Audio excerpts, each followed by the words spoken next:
सनातन धर्म में एकादशी व्रत का विशेष महत्व है। प्रत्येक माह के शुक्ल व कृष्ण पक्ष में 2 बार एकादशी आती है। विशेषकर श्राद्ध पक्ष की एकादशी को अत्यंत पुण्यदायिनी एवं पितरों को तृप्त करने वाली मानी जाती है। वर्ष 2025 में श्राद्ध पक्ष पितृपक्ष की एकादशी 19 सितंबर शुक्रवार को मनाई जाएगी। इस दिन व्रत पूजन एवं पितरों के तर्पण से पूर्वजों की आत्मा को शांति प्राप्त होती है तथा व्रती को समस्त पापों से मुक्ति और धर्म अर्थ काम मोक्ष की प्राप्ति होती है। श्राद्ध पक्ष का महत्व। भाद्रपद पूर्णिमा से लेकर आश्विन अमावस्या तक का कालखंड श्राद्ध पक्ष अथवा पितृपक्ष कहलाता है। इस पक्ष में पितरों के निमित्त तर्पण, पिंडदान, श्राद्ध आदि करने से वे प्रसन्न होकर वंशजों को आशीर्वाद देते हैं।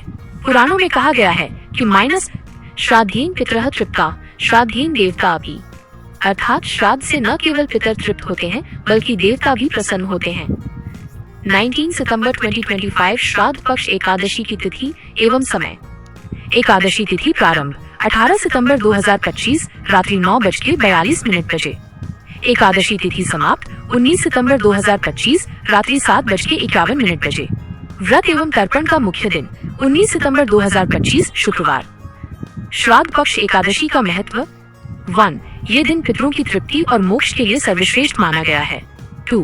पितरों के निमित्त जल अर्पण, तिलांजलि और पिंडदान से वे प्रसन्न होकर वंश में सुख समृद्धि का आशीर्वाद देते हैं। 3. जो लोग इस दिन एकादशी का व्रत करते हैं उन्हें विष्णु कृपा प्राप्त होती है और समस्त पाप नष्ट होते हैं। 4. शास्त्रों में वर्णन है कि श्राद्ध पक्ष की एकादशी करने से अनंत एकादशी व्रत का फल प्राप्त होता है। व्रत विधि। 1. प्रातः स्नान कर स्वच्छ वस्त्र धारण करें। 2.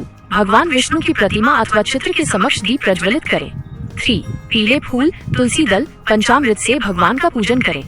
4. धूप दीप नैवेद्य अर्पित करें और विष्णु सहस्त्रनाम या विष्णु मंत्र और नमो भगवते वासुदेवाय का जप करें। 5. दिन भर निराहार या फलाहार रहें। 6. संध्या समय कथा कीर्तन करें और रात्रि में जागरण करने का भी विधान है। 7. अगले दिन प्रातः ब्राह्मण या निर्धन को भोजन कराकर दान दक्षिणा दें।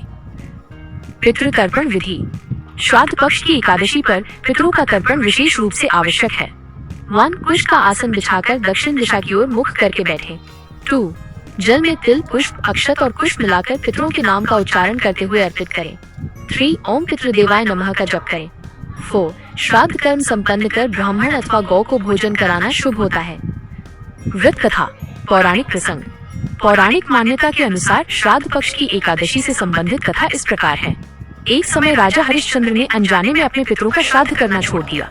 फलस्वरूप उनके जीवन में अनेक कष्ट आने लगे और परिवार में दरिद्रता फैल गई। तब महर्षि ने उन्हें श्राद्ध पक्ष की एकादशी का व्रत करने की सलाह दी। राजा ने विधि पूर्वक पितरों का तर्पण और एकादशी व्रत किया, जिससे उनके पितर प्रसन्न हुए और राज्य में पुनः सुख समृद्धि लौटी। इस कथा से ये स्पष्ट होता है कि श्राद्ध पक्ष की एकादशी केवल व्रत करने वालों के लिए ही नहीं बल्कि उनके पूरे वंश के लिए कल्याणकारी होती है। धार्मिक मान्यताएं। 1. श्राद्ध पक्ष में किए गए सभी दान पुण्य कई गुना फल प्रदान करते हैं। 2.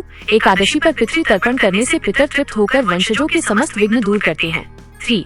यदि किसी कारणवश पूरे पितृपक्ष में श्राद्ध नहीं कर पाते तो केवल एकादशी को तर्पण करने से भी पुण्य प्राप्त होता है। 4. इस दिन अन्न, जल और वस्त्र का दान करने से पितर प्रसन्न होते हैं। क्या करें और क्या न करें? करें। पितरों को तर्पण, पिंडदान और तिलांजलि दें। भगवान विष्णु का ध्यान और पूजन करें। ब्राह्मण, गौ, पक्षियों और निर्धनों को अन्न दान करें। उपवास करके मन, वाणी और कर्म से संयम रखें। न करें। इस दिन मांसाहार, मदिरा, लहसुन, प्याज का सेवन न करें। किसी का अपमान, झूठ बोलना या वाणी से कटुता न करें। श्राद्ध पक्ष में अनावश्यक खर्च, आडंबर और तामसिक कर्म से बचें। 19 सितंबर 2025 की श्राद्ध पक्ष एकादशी का दिन पितरों की शांति और विष्णु कृपा प्राप्त करने का विशेष अवसर है।